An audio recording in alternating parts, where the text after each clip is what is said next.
Bismillah, alhamdulillah, wassalatu wassalamu ala rasulillah. Thinking at CMC about the Hajj, about the Eid, praying for the Hajjis, now of course sadly reduced in number thanks to COVID-19, but it's one of the culminations of our year. And today happens to coincide with a rather more secular pilgrimage event which has really gripped the country's soul, which is of course the match between England and Italy. A kind of secular pilgrimage, if you like, focused on Wembley, but an interesting illustration of what brings us together and how we see ourselves, including plenty of Muslims, even some CMC graduates excitedly tweeting, "Football's coming home." It's everybody. And the symbols seem to be, well, it's about England, but what does that now mean in our secular, post-traditional, post-narrative, post-everything age? The fans who bring along enormous Spitfire-shaped balloons. The fans who sport the cross of St. George without having the least idea as to what it actually means. It's become a festival of exhibiting forgotten and unknown symbols, but still more significant as an event, one that captures our imagination and brings the pilgrims much more thoroughly than, say, St. George's Day, our national day, largely honoured in the breach, not the observance. Remembrance Sunday, it's football really that is the great Hajj event of our story. So as Muslims, believers who want people to be going to a place that has something in it, the football is empty, whereas the Kaaba is empty but not empty. It is the place of the Sakina, and that's the real point. People are there for a reason which is about themselves, not their identity.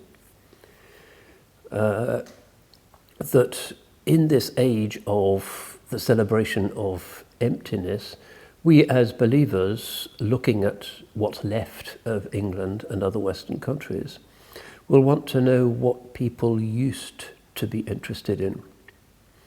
If we're interested in a form of integration that puts down roots rather than the integration willed by Whitehall, which basically means Muslims agreeing with the latest doctrines of sexuality and whatever else it is that is the current fashion, but deep integration, we will find that there was something called the matter of Britain, an old sense of the country being about something and for something.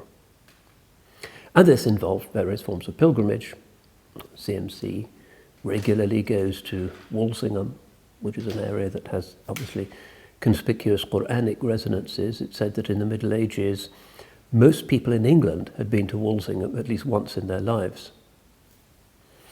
There was a pilgrimage to Canterbury, many other places, and as in the Islamic world, places and times were seen as having particular spiritual qualities or khasa'is which people would seek out. One of the biggest pilgrimages, of course, which is rather difficult for Muslims to integrate with, is the great pilgrimage of Western Europe, which is the pilgrimage to Santiago de Compostela, the pilgrim route, the scallop shell, which leads ultimately to the Cathedral of St. James in Compostela. And the central image there is a San Jaime Matamoros. St. James killed the Muslims. That's his name. The patron saint of the Reconquista, the definer of what it was to be a Western European. Matamoros, slay the Moors, kill the Muslims.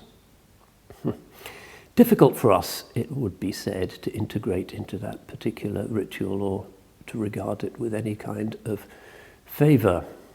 But there it is, and he's on his horse with his white face, cutting the heads off these sad-looking, dark-skinned Saracens, Moors, Muslims who are being trampled underfoot. That's where the pilgrim road takes you. Well, that was one galvanic force, a kind of alignment of spiritual energies in traditional Europe, one of sorry memory for ourselves.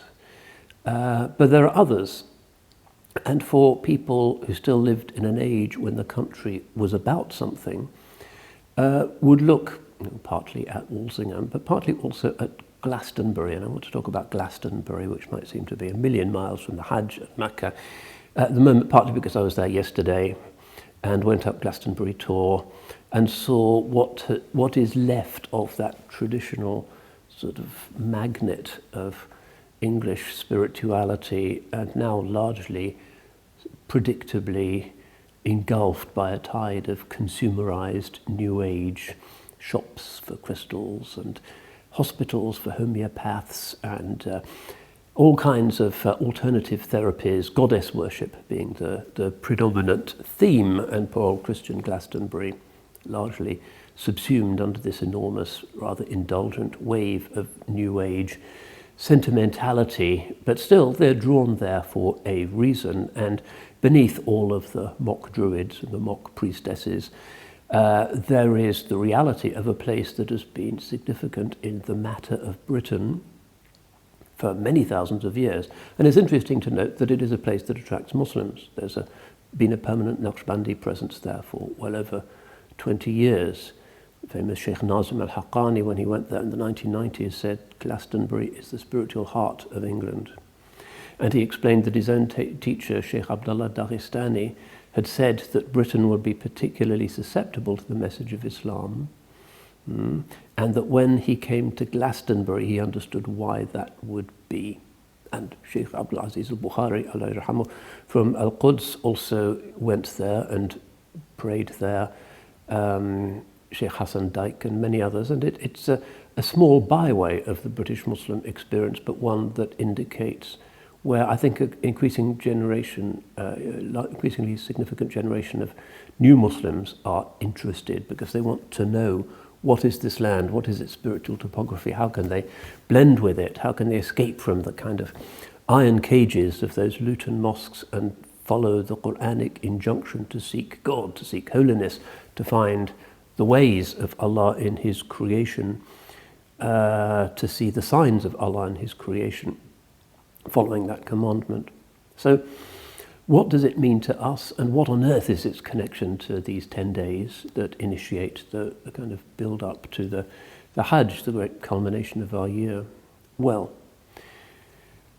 Glastonbury is said to be sacred because, according to the legend, and we're here very solidly in the realm of legend rather than history, Joseph of Arimathea collected the blood of Christ from the crucifixion in what became the Holy Grail and brought it to England. And specifically to Glastonbury, which at the time, because the marshes around it were navigable, was more or less on the coast. But a place that is certainly pre-Christian, because there's Neolithic remains, stone circles. It's not that far from Stonehenge, and clearly a very important cultic centre. There's the so-called Sweet Road, which may have had religious significance, which is said to be the oldest known road in the world. It was a big place. So the Christians kind of invent these memories, and then King Arthur is said to be buried there. It's the Isle of Avalon, that kind of early William of Malmesbury, and then 19th century sort of romanticising of the chivalric origins of the English story, not the story of empire and racism, but the story of the land as a place of the holy, of sacrality. And if you look at the map of the place and you go to the place, well, you see the most obvious thing about the sacred geometry of the place is not the ley lines that supposedly are around it. And I knew Michael Glickman, who is a leading Syriologist, as a crop circle expert, is dead now, but he was very interested in asking me questions about the significance in Islamic sacred geometry of these patterns which mysteriously appear in fields, many of them no doubt spurious, but some of them genuinely intriguing and difficult to interpret, and also the pattern of the ley lines. John Michel, who was always a friend of the Muslim community, and those of a certain age who remember the Salman Rushdie crisis may recall that the only significant non-Muslim voice that wrote at any length in defense of the Muslim position was actually John Michel. He was in touch with... Anyway. a very interesting countercultural person who understood the Muslim respect for sacred people and sacred places. So Glastonbury is very significant for such speculators and attempts to archaeologically find what is holy beneath the kind of Lidl, Aldi football surface of modern flat Britain. But if you look at the city, well, it's a small town of Glastonbury, and you can see how the Christians appropriated the older sacred spaces and places, and some of them seem to have been inhabited from the time of the Old Stone Age, the Paleolithic, very ancient, maybe 100,000 years. People have been worshipping there, doing various things, at a time when people were attentive to what we might call the state of ihram.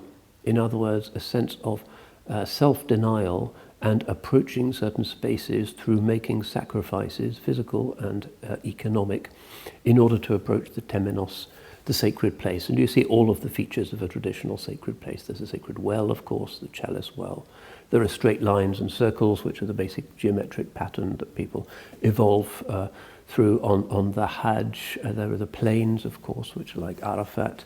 And there is the circling up the Tor on these strange rills, which are sometimes said to be agricultural terraces, which seems a little unlikely to me, but more likely to be the remains of some Bronze Age labyrinth of spiritual significance, rather like Borobudur in Indonesia, which CMC visited only a couple of years ago. So really a place that for those who still had a sense of the significance of the British Isles, a great and important magnet. So if you look at the significance of it, Joseph of Arimathea brings the Grail, and it's basically the town of the Grail. Now, as we saw in a lecture on the Hajj last year, the most reasonable academic, secular, if you like, explanation of the Grail story is, if you go back to the main medieval, happens to be German, Grail narrative, Wolfram von Eschenbach, you'll find that he says he gets the story of the Grail from a guy who got it from an Arab in Moorish Spain who said, the Grail is a stone that fell from heaven. The idea of it turning black through the sins of humanity, and clearly it's Al-Hajar al-Aswad, as we said last year, and this is recognized by very many historians. The most likely origin of the Grail legend, which is certainly not biblical, is that it is Al-Hajar al-Aswad, the black stone. And amongst all of those crystal sellers and crystal ball gaolers in Glastonbury, this is what they don't appreciate, the stone, which is the sign of Alastu bi Rabbikum, and so full of meaning. And if you look at Simon Amira's new amazing book on the Kaaba, I think it's the first academic book in English ever on the Kaaba, he talks a lot about the enormously rich significance of this. So in Glastonbury, the medieval pilgrim goes there, pays his dues to the abbots of this huge monastery, a Benedictine house which has been created there, appropriating some of the old pagan energy centres, as the New Age people will say. But if you look at the map, you can see, if you put your back to the Church of St. Benignus, which is also on an ancient site, and you are somewhere round about the spiritual heart of the abbey, which is ruined, thanks to Henry VIII, of course, and then you follow the road that everybody must have taken for thousands of years towards the Tor, this strange, it looks like Jabal an-Nur, and you spiral up it till you get to the summit. That if you're going from this one sacred centre, this temenos, to the other, you're, as it were, following a straight line. And if you look on your Ordnance Survey map and you get out your compass, you'll see that straight line exactly, if you extend it beyond the Tor, exactly to within half a degree, ends up at the Kaaba in Mecca. So it's an interesting reflection of the divine intention that all of those hundreds of, understandably not knowing pilgrims in the Middle Ages, all of those countless thousands of them who went there and then went down that road and then were actually looking for the Grail, and that road takes you past the chalice well, which is like the Zamzam of Glastonbury, if you want to make these analogies. But that's exactly the direction that you would follow if you really wanted to go to the Grail Temple, which is evidently the Haram in Mecca, the great sanctuary, where the original Grail actually is. And for centuries, Christians, including Arthur's Knights of the Round Table, trotted around looking for the Grail. It's a minor industry in New Age writing. Where is the Grail? What is the Grail? It's a kind of Dan Brown, Da Vinci Code. It's a huge world. In our secular environment, we still want to find it and to know what it was. It's an interesting moment of the recrudescence or the perpetuation of a sacred symbol in an otherwise very flat age.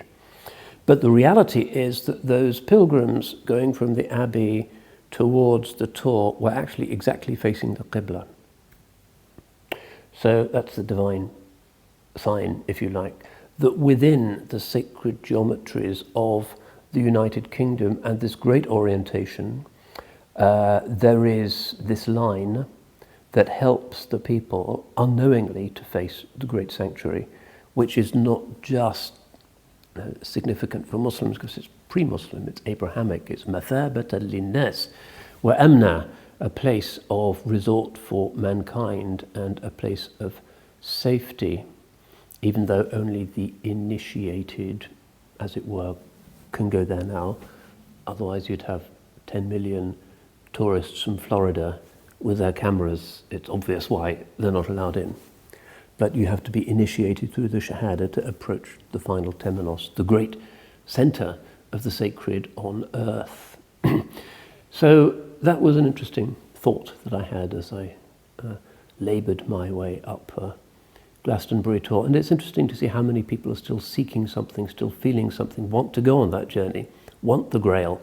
You get to the top and there are middle-aged guys walking their dogs and so forth, and people chasing their children, but there's also quite a few people meditating, facing some direction which they hope is significant. But of course they don't have the direction. It's kind of there, but not there. So that was an interesting example of the way in which the yearning for the stone, for the house, for these ancient practices of the sacred well, the straight line of the sa'i, the circle of the tawaf, are universal. And it's interesting to note that you can go up the Tor either clockwise or anti-clockwise. And this again has very ancient significance. It's even said that the reason why people in England and India and Japan have always been driving on the left, not the right, is because they were solar civilizations recognizing a solar calendar and a solar divinity, and that's the way the sun moves. If you're in the northern hemisphere, south of the equator, of course, it's quite different. So those civilizations, when they go to their sacred places, will go clockwise around them. It's forgotten now, but until living memory, it was a tradition in England. If you were riding your horse or hiking or walking, and you came to a church or a cemetery, you would always go around it on the left, leaving the sacred place on your right. Piece of superstition or folklore, if you like. That way is called Deosil, which is a very ancient, probably German word. That's the way you go. And that tends to be practices of circumambulation in Western Christendom, where they abolished lunar things and lunar calendars and moved towards the idea of Sol Invictus and a solar calendar. But in the Semitic tradition, and also in very many ancient pagan traditions, the way around a sacred place is what's called widdershins, which is anti-clockwise. And actually they even do that in some Eastern Christian churches, I've noticed. If you go to a traditional Greek wedding, which I'd recommend, it's a very beautiful thing. They walk around the altar and the screen 7 times, but the way Muslims go around the Kaaba, anti-clockwise. They still have that ancient pre-solar idea. And certainly in Judaism, if you've been to a Jewish betrothal ceremony, the real thing, which traditional weddings are always very beautiful in world religions, the tradition is for the bride to go around the groom 7 times. She makes a tawaf around him. And she goes widdershins, anti-clockwise. And the rabbis all agree on that. So her heart is towards the source, towards the sanctuary, towards the place of authority, of khilafah. And that, of course, is also what we do on the Hajj. The Hajj is a very ancient thing, as Amira talks about in his book, where he speaks a lot about the cosmology of the Kaaba and the stars and the solstices towards which the Kaaba is oriented. Note this, that as we go around the Kaaba, the heart is on the side of the Kaaba, and we walk around it anti-clockwise 7 times, because as the religion of Fitra, Islam is lunar in its calendar, and the Quran is quite severe on those who try to introduce extra little bits of months in order to make it comply with the sun. And the symbol of the religion is, of course, the crescent moon, and there's a lot of connections between human biorhythms and the lunar cycles which go back to very, very ancient times, certainly unrecordable and probably impossible really to prove academically. But in any case, so if you see that you're heading towards the Qibla in Glastonbury, surrounded by all of this New Age paraphernalia, you come to the Tor, and the preferred way is going Widershins, and a lot of these pagan goddesses will be walking probably barefoot with their piercings and their tie-dyed robes alongside with you, which is one reason why a lot of Muslims find the place indigestible, and quite understandably, because it has been overlaid with this mock paganism. Who knows what the Druids really were or what they did, but we still want to get away from monotheism and get back to Druidry. Well, good luck. There's no silsila, there's no shajara, there's no ijaza. It's an extinct species. You can't resurrect it any more than you can resurrect a passenger pigeon. It's gone. But the sign that so many people want it is an indication that the idea of the matter of Britain, the idea of pilgrimage, the idea of these ancient forms, the sacred well, the straight line, the coursing, the sevenfold, all of these things represent something that is profoundly antique and ancient and primordial and healing in human beings. Because a pilgrimage, a real pilgrimage, is a journey, not just some external feature, but is about inner transformation as well, which is the meaning of the talbiyah, its orientation towards labbaik. We don't say labbaik ya Rahim Sterling, we say labbaik Allahumma labbaik. So it's about something. So in these days when we, as it were, circle towards the sacrality of the Hajj, even those of us who this year find our hearts attached to the house, and Imam al-Ghazali and others talk quite a lot about this very remarkable emotion, al-ishtiyaqu ila al-bayt. He says that's the beginning of the Hajj, longing for the house, that when you think about the Kaaba and the proximity of the Kaaba and what the Kaaba represents and the divine forgiveness and erasure of what you've done that is there, and the closeness to the Sakina, of course, that's what we want. We have a natural yearning for it. It's beloved. Isn't the Kaaba often compared to a beloved in all of our poetry? It's the veiled Layla. It's again a reminder of the feminine significance of this. So these are the Layalin Ashar, the 10 nights, and Al-Ayyam al-Ashar. And we have a series of hadiths that remind us that the Hajj is for all of us, because these 10 days are significant for all of us. And the hadiths tend to be, for some reason, in Imam Abu Isa al-Tirmidhi, in his Sahih, usually called a Sahih.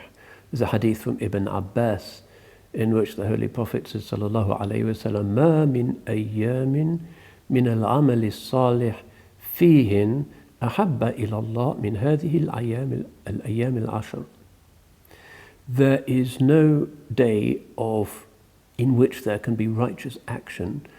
There are no days which are more beloved to Allah than these 10 days. And this has been accepted into the fiqh and the sharia. This is a special time. A time of not so much calculating the increase of actions, but rather the divine love of the intensified things that we do. The Hajj is there, the spirit recalls the Kaaba, the Qibla becomes more real, and therefore the quality of our works is increased. And for the devout down the Muslim centuries, there's been an awareness that as you see the full moon, the moon again, growing and the crescent swelling, the Hajj is on its way. And of course the Hajj moon is one of the beautiful things, especially if you can get away from those arc lights and sodium lights that they've put up everywhere. But one of the most beautiful features of the Hajj is always the moon. وكان رسول الله صلى الله عليه وسلم يصوم تسعة ذي الحجة. The Holy Prophet عليه الصلاة والسلام, this is in Tirmidhi again, used to fast 9 days of Dhul Hijjah. We don't fast on the day of Eid. But the fast of the day of Arafah is particularly important. And then later the hadith goes on to talk about وَيَوْمَ عَاشُورَا, the day of Ashura, which got about a month later.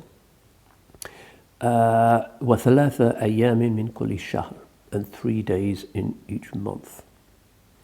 So again, we have the idea not just of good works in these 10 days as the crescendo builds up, and we become aware of the sacrality that is in times as well as places. Even if we can't get to the place, there's an intensification of our experience of the time. And that fasting is one of the things that are prophetically counselled at this time in order to sharpen our sense of attentiveness, our ihram style tajreed, or stripping away of our dunya attachments. So according to a hadith, the culmination of this is the fast of Arafah, which is, alhamdulillah, still very widely observed in the Ummah for the non-Hajjis, at a time when, according to the hadith, again it's in Tirmidhi, a successful, inwardly balanced and directed and mindful, if you like, fast of the day of Arafah is an atonement for the sins of the previous year and the next year. You get 2 years. It doesn't mean that you can watch Netflix all day and then the sun goes down and you binge and all of the stuff you've been doing is magically washed away. No, it's not as stupid as that.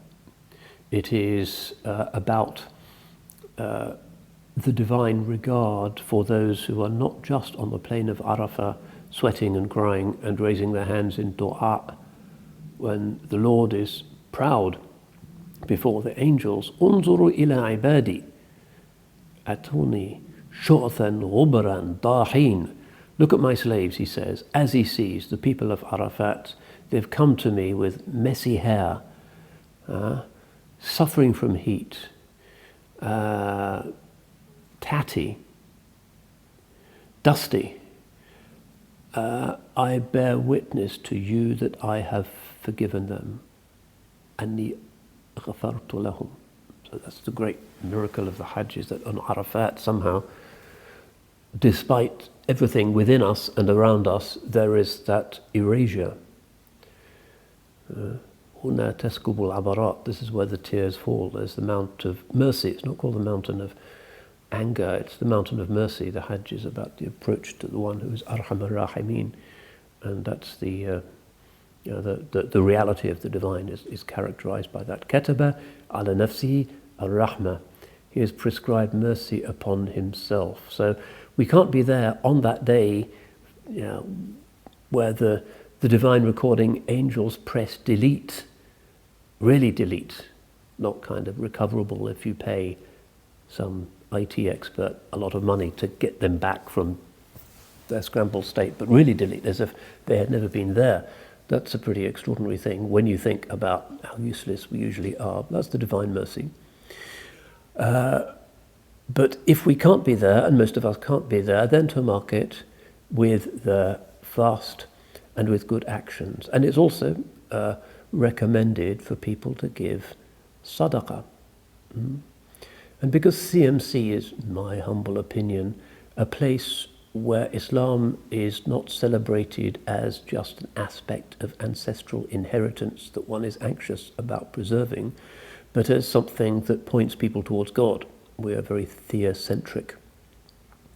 And where the Hajj and everything else in Islam is not just a checklist of fiqh obligations, but is a journey to the heart and to the Rabb al-Alameen. where we try to have a full sunnah, the inward as well as the outward, that CMC, in my view, represents a good destination in our muddy and ambiguous age for people's sadaqah and their khair, and good deeds are multiplied and aid our attentiveness.